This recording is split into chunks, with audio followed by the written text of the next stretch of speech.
where the platform used to be. It's going out toward the platforms, guys. Still here at Michigan Central Station.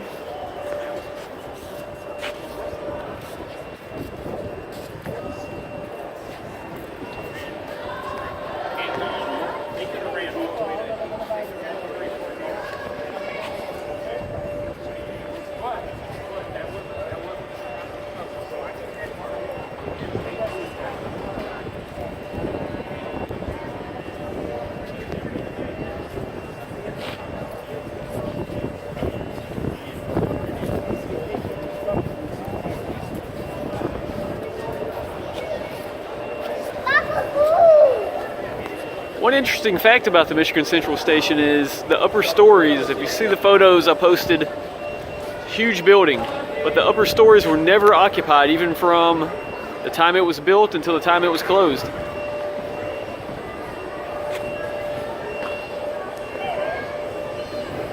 Well, I hope you guys enjoyed the tour.